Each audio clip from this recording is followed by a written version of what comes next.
Buenas noches, mi nombre es Dairo Manuel Gutiérrez Contreras.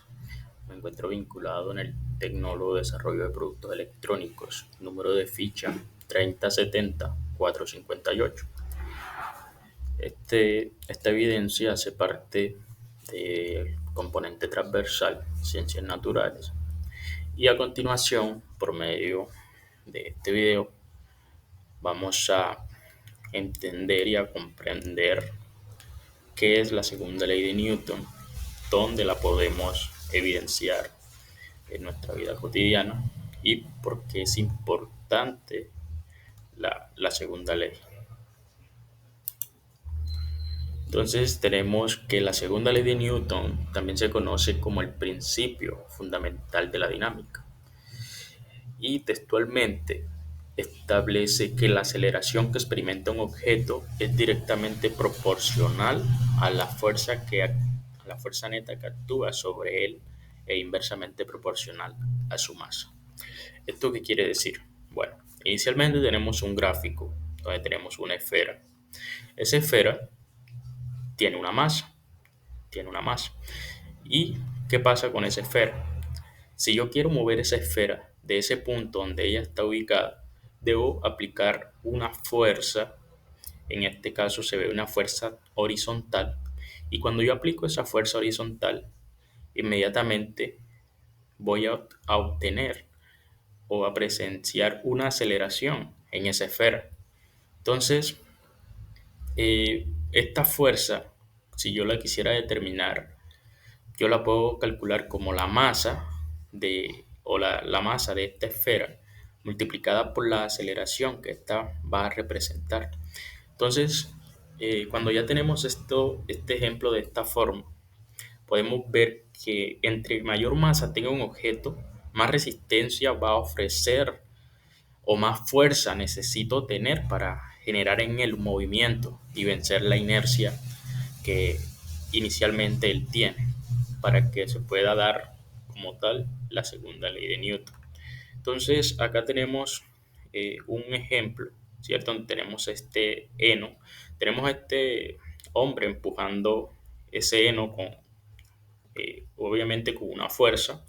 Este heno tiene una masa, ¿cierto? Esta masa se opone básicamente a que este hombre la mueva debido a la inercia estática que tiene, pero si la fuerza es considerable, eh, él lo va a poder mover, ¿ya?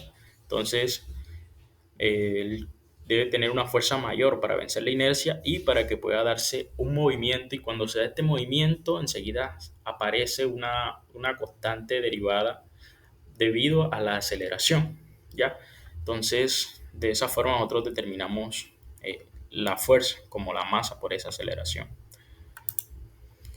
¿Por qué es importante esta segunda ley? Bueno, esta ley nos ayuda a entender por qué los objetos se mueven, ¿cierto? Eh, También es muy utilizada en el área del automovilismo para la seguridad en frenos, cinturones y airbags, y en la parte de ingeniería, específicamente en diseño mecánico.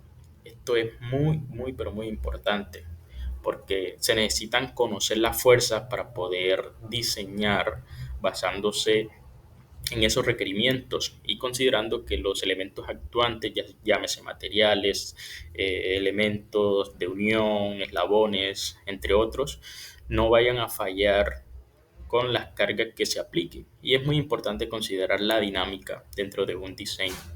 Entonces, también permite diseñar estructuras y sistemas seguros y eficientes, ¿sí? Porque con esto se pueden controlar básicamente estas fuerzas. Y digamos un ejemplo, si yo calculo una fuerza y esta fuerza es mayor a la resistencia, genera un esfuerzo mayor a la resistencia que me ofrece un material, entonces yo puedo aumentar el material o buscar algún otro tipo de disposición geométrica para aplicar este tipo de fuerza, garantizando que mi dispositivo, máquina o estructura no me falle.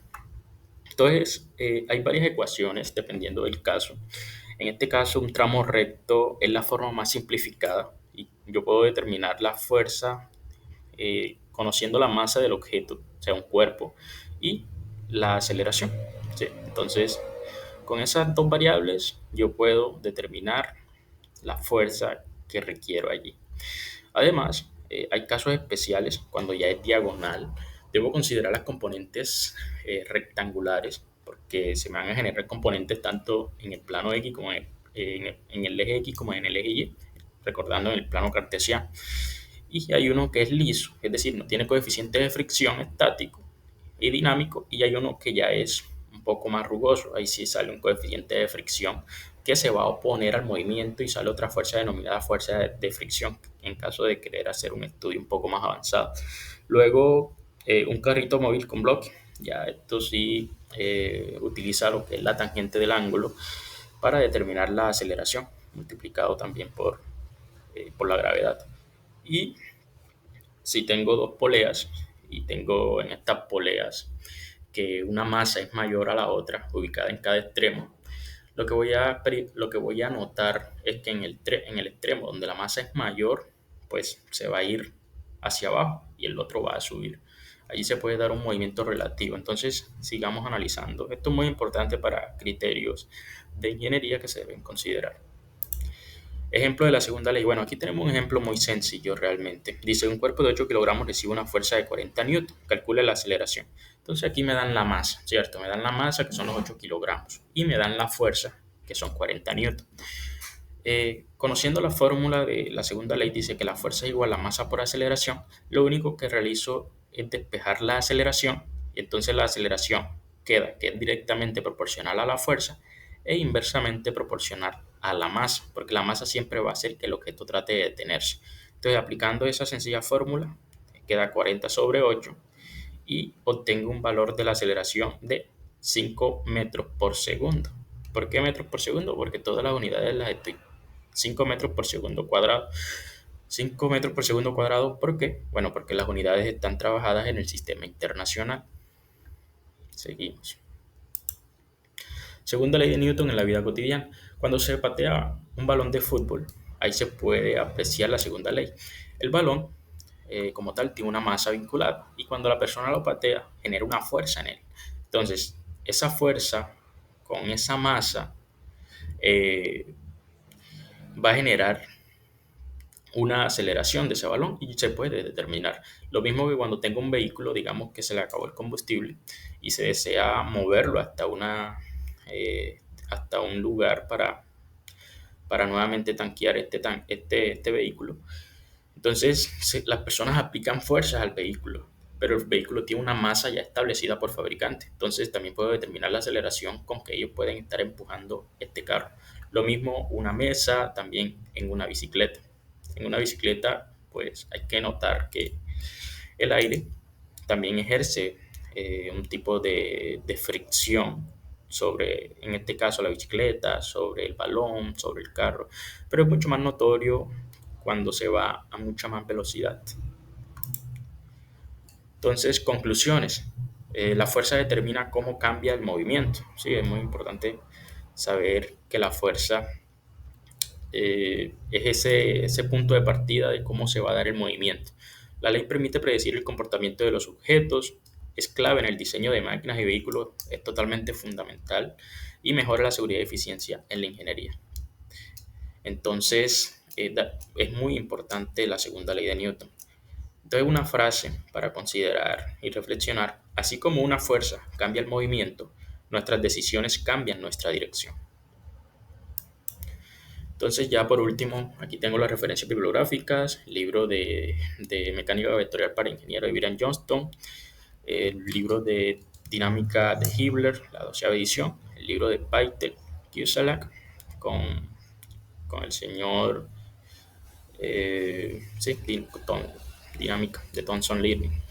Entonces, muchas gracias por la atención prestada. Espero que haya sido de mucho agrado.